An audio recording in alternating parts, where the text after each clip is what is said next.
Dear friends, welcome to the Wednesday Word on Wednesday the 5th of February. From the 1st of May to the 17th of August, the diocese has generously granted me a sabbatical. Clergy are one of the few professions that are encouraged to take sabbaticals every 10 years or so, and I feel very privileged that this is my third in 35 years of ordained ministry. It's also the first one where Nicola will be able to join me for much of it, as we no longer have children living at home. The concept of sabbatical is rooted in the Old Testament idea of Sabbath. Originally, the Sabbath was a day of rest every seventh day, and it is the fourth commandment. God declared this day holy, setting it apart from all other days of the week, when neither people, whether slave or free, nor animals were to work. This commandment was grounded in the fact that God rested on the seventh day of creation, and so we are encouraged to rest every seventh day as well. Jesus reminds us that the Sabbath is meant to be a delight, not a burden, when he says that the Sabbath was made for man, not man for the Sabbath. Nicola and I take Fridays as our Sabbath, and we find them to be wonderful days of rest, physically, mentally, and spiritually. Another form of Sabbath mentioned in the Old Testament is in Exodus 23, where the Israelites are instructed to give the land a Sabbath every seventh year by letting it lie fallow and unused. Now, this is hard to imagine in an agrarian economy where everybody depended on the land's produce for food. And there's no clear record of how this practice was carried out, but perhaps different sections of land were given a Sabbath in rotation. Regardless, the purpose is clear. It allowed animals, slaves, and foreigners to rest from their labour.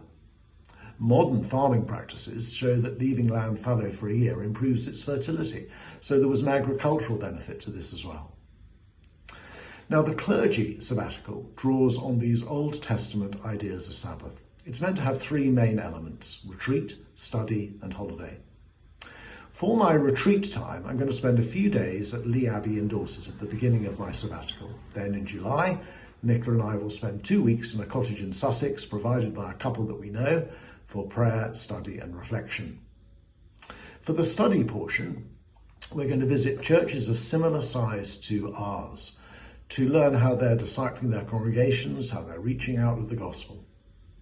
I will also attend a leadership conference at the Keswick Convention Centre in Keswick at the end of May.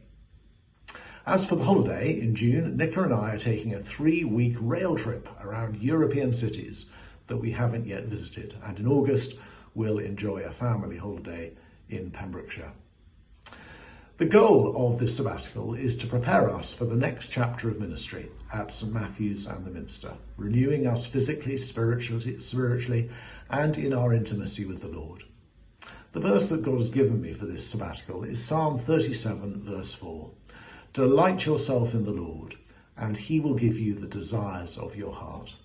Please pray with me that during this time the Lord will reorder my desires, both for my spiritual life and for my ministry, so that as I delight in him, he will fulfill those desires, both during my sabbatical and when I return.